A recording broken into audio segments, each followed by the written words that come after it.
Get her going. Get her going. Get her done. Get her done. The Gargoyle King wants Jughead and me to be together. Oh. Ethelhead? Weapon clean. The king is dead. Larry the Cable Guy, what is wrong with you? Larry the lobster. Living Riverdale like Larry. SpongeBob. Ooh, this is good. This is good. Okay, hold on. Betty is Sandy. Jughead is Squidward. Veronica's Pearl. I was about to say Veronica. Veronica's Pearl, which So, makes Hiram Mr. Mr. Krabs. Krabs. Yeah, okay, loving that, loving Penelope that. is Plankton. The Funker strikes again, okay? The Funker strikes again, and it's Varchie's time to fall. His shiv hole His is shiv just hole is open, and they're fucking. So Archie is like, hey, my love, my sweet, I have to go find those guys. The what do they call them? The Shadow Lake.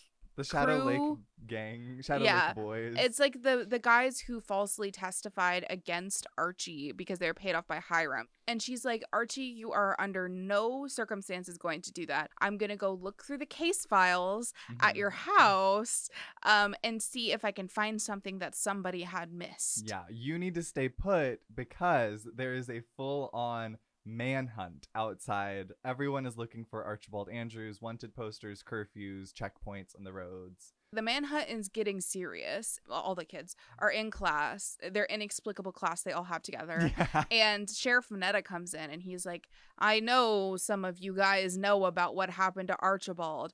Josephine McCoy, where were you on the night of the 5th? And Josie is like, oh my god, I'm season up.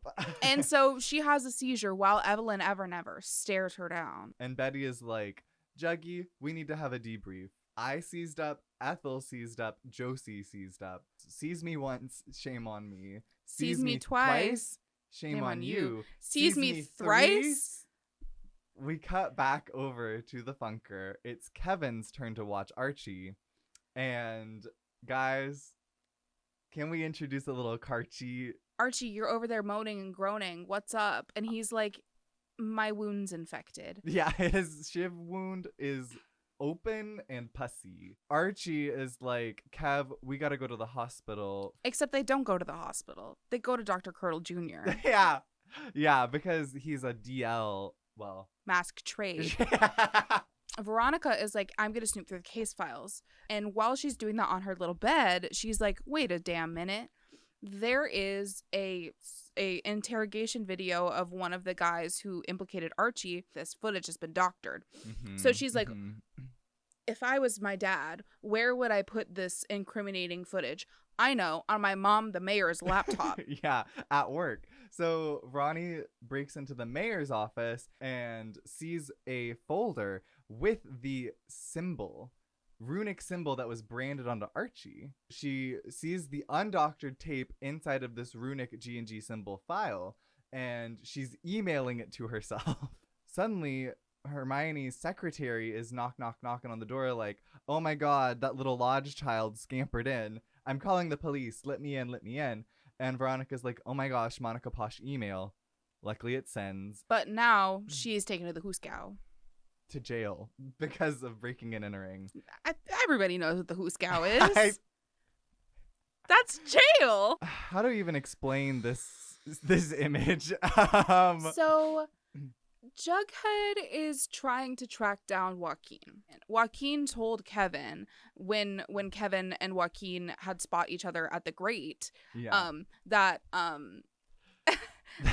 there's another gang that he's like a part of and he's going to ascend, right? So Jughead's like, we need to track down Joaquin so we can get more information about this. And he's about to go do that with Sweet Pea and Fangs when FP busts in. And FP's like, I know you're playing G&G and you're way too into it. And Jughead's like, I'm gonna ascend. And so FP handcuffs Jughead to the refrigerator to be like, detox, boy, get off the stuff. Betty stops by the Sunnyside trailer park to be like, oh my god, Juggykins, I have a break in the case, but also you're all tied up. What the heck, Zoid?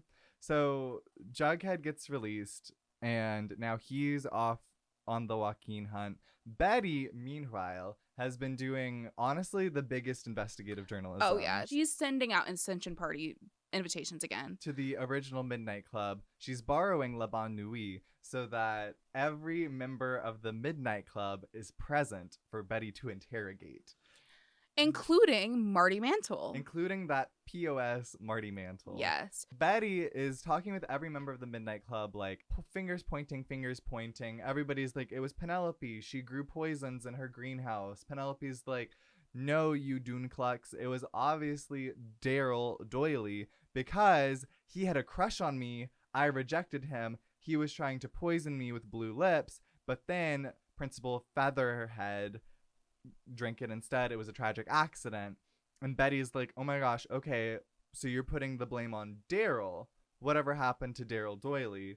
Penelope says, oh, he actually committed in his garage, windows rolled up, exhaust pipe on. Because I rejected him again when I was already with Clifford. Yeah. And everybody's like, awful convenient that he's the only one that's dead and that's who we're pinning this all on. Yeah. Betty is really, really tugging at the threads of this story. Mm-hmm. And she is interviewing Tom Keller, interviewing Dr. Curdle Jr., being like, okay, looks like the police report ruled this as a suicide, but according to Dr. Curdle, there were no traces of carbon monoxide in Daryl Doyley's lungs. There was only oleander in his system. Oleander, a terrible, terrible poison in a beautiful flower. Tom Keller is like, Betty to boots, I bet that Penelope did actually grow the poison and was the murderer of Daryl. We cut back to Archie and Kev. Archie has been safely stitched up, and he is enlisting Kev to come to the Shadow Lake mines with him to figure out whatever happened to the Shadow Lake kids. Just as Karchi's about to enter the mines, they see, SpaghettiOs. Sheriff Maneater is entering the mines. They get their little flashlights out, peeking around. Sheriff Maneater seems to have shot all of the Shadow Lake boys to kind of like clean up the loose ends. Now that Hiram knows that Veronica is snooping through the laptop and that Archie has escaped, and he just got grilled by Betty about all of these G&G past things. However, Archie sees that one of the Shadow Lake boys is still breathing. So he is like, Kevin, grab his legs. We're going to Shadow Lake Hospital. And Archie is he's really struggling with the idea that all of these people are suffering, quote, because of him. Yeah. We cut back over to Juggy, Fangs, Sweet Pea, and the Joaquin hunt. They got him. And they hogtied him. And Jughead is like, what was that symbol that was on Archie's hip? And Joaquin is like, sacrifice. It means sacrifice. Somebody was calling the shots for Warden Norton. But they do let Joaquin go because he gave them all of the information. Yes. We're cutting back over to Shadow Lake General Hospital. Kevin and Archie got there. They delivered the Shadow Lake boy, but unfortunately, he didn't make it. He had lost too much blood. Kevin is like reaching out, being like, hey, Diva, I'm going to pat you gently on your knee and say that it's not your fault. Archie is like, Kevin, I think I might have to leave Riverdale because even if I do prove my innocence, nobody in this town is safe while I'm there. While that conversation is happening, Veronica Lodge is also having her own conversation, still in jail. She finally gets her one phone call. Does, of course, call Diva Fred. Sheriff Maneater is going after Archie. My dad just kind of let it slip while he was taunting me in jail, and you need to go get him, like, right now. He's in the mines with the Shadow Lake boys. Also, please send over Sierra McCoy, my attorney. So Fred gives a ring to Tom Keller. Fred and Tom go to the mines. They see the dead bodies. They pop over to Shadow Lake General because they hear of a report that boys have been brought in. Tom and Kevin reunite, but Fred is like, "Donde está my DL mask trade son, Archie?" And Archie is on the run. While we're here, we will briefly touch on there is a little meeting between Sierra McCoy and Veronica when that attorney visit does happen, and Veronica's like, "Hey Diva, I've got the footage that's undoctored. Do you think that can be submitted to the court as evidence of Archie's innocence? And Sierra just gives a little smile. She does. Her all-knowing smile. Sierra loves Veronica. Oh, Like, I yeah. know that they had their differences, and like she was like, Josie, you can't be with that harlot slut. But she also she just loves a diva Veronica has successfully exonerated Archie Andrews. and sent Sheriff Maneater to jail. Big moves. Big moves. Big moves off screen. All off screen, by the way. By the way. But we're giving Veronica her flowers. Because she did that shit. Betty is still following up the loose threads of the Daryl Doyley incident. And she's pulled in Penelope to Le Bon Nuit. And Penelope, the diva you are, she's like, well, just call me Auntie Penelope. And Betty's like, okay, well, what about the oleander? And she's like, oh, dear Betty, I would never use oleander. It leaves traces. I'm not stupid, but I didn't do it. I didn't do it. Maybe you should confront your own mother, Betty. Because she's the one that wrote the cover-up story. This next part is very upsetting for both of us personally. Because we both forgot that this happened. But we're cutting back over to Sunnyside Trailer Park. Jughead has gotten a call from Fangs and Sweet Pea being like, dude, get over here right now. It's really dark-sided. Turns out Joaquin is dead. He was blue-lipped, but it doesn't seem like from his own volition because he has the sacrifice mark carved into his forehead. It seems like the Gargoyle King somehow found out about the interrogation and has punished Joaquin as a sacrifice for being so loose-lipped. It's really sad. It's really because sad. I forgot that he died. I thought he just we both thought he just faded, escaped away somewhere. And that's maybe that was just protecting ourselves. Yeah, because was he at the end very treacherous and shivving Archie? Yes, but he had good intentions. Joaquin. He's still Joaquin inside. He got caught up in the G&G of it all. He's just another victim, and it's very really upsetting. Is. It really hits Jughead hard because he's that's one of his serpents. That's somebody he's supposed to protect and supposed to keep safe. We cut back over to Betty Alice confrontation. Betty is like, diva, diva, diva. It seems like all of the Midnight Club was complicit in the murder of Daryl Doyley. Do you have anything to say about those apples? And then suddenly there's a rat-a-tat-tat on the door of the Cooper house. The lights go out.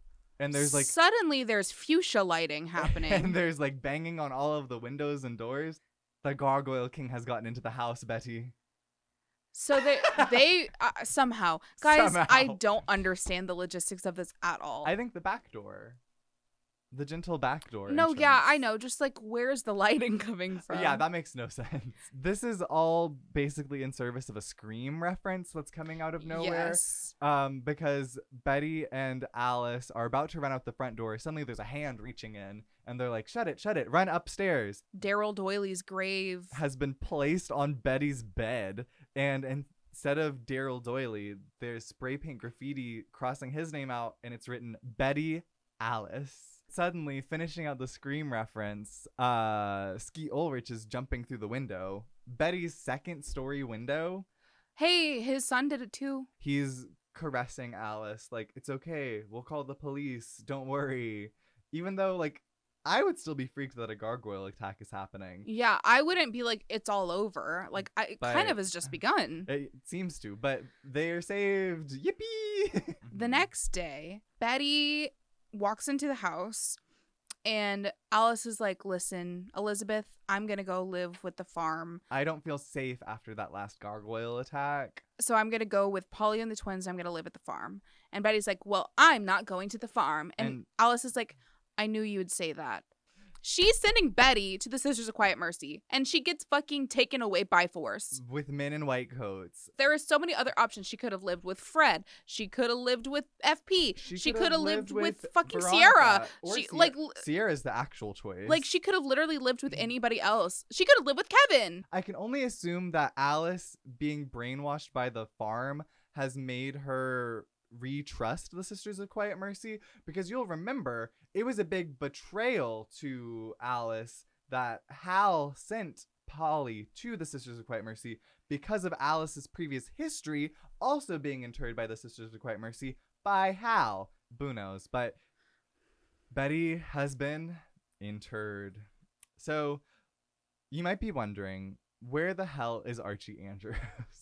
Because he just disappeared. Jughead got a call. We cut over to Le Bon Nuit, where Veronica is hosting a welcome back Archie's Andrews exoneration party. She's decorating. so sweet. It's really, really cute. Kevin walks in and he's like, there's a phone call for you. I'm so sorry. Archie had a payphone crying. Archie basically rehashes his entire trauma and he's like, Veronica, you're not safe as long as I'm around. And it's not safe for anyone else. I have to leave the town of Riverdale. And I just wish you all of my love. But we have to break up. And she's like, you're alone? And he's like, don't worry, I'm not alone. Jughead is helping Archie escape the country. They're walking to the Canadian border somehow. Jughead with the murder of Joaquin, which in many ways mirrors kind of Archie's experience this episode of like, my existence and my like confrontation against Hiram Lodge has led to the death of everyone around me. So they're just boyfriends. Archie is on the run. Veronica's heartbroken. And Betty is in the Sisters of Quiet Mercy. Betty's getting taken to art therapy. And Sister Woodhouse is like, don't worry. Nothing on the outside can get you here, Betty. Betty looks at all of the other patients' easels. They're all the Gargoyle King. He's followed her into the Sisters of Quiet Mercy. Oh, diva. Low-key, a boring episode and a sad one. So Yeah, that's tough. so that's tough. That's tough. See, a lot of Dr. Curdle. Yes. He doesn't have anything, but that's kind of okay. Sheriff Maneater also got through his entire run on the show without a single still. So, like, it's not like it hasn't been done before. You know the song Salute by, is it Fifth Harmony or Little Mix? I don't know. But they're like, salute, salute. It's just very like, whoop, whoopsie daisy, whoop, whoop. Archie is Fiero. Archie's Fiero. Betty is Alphaba. Alphaba. Veronica's Veronica's Glinda, Glinda. for sure. For sure. And that means Jughead is Bach. Bach.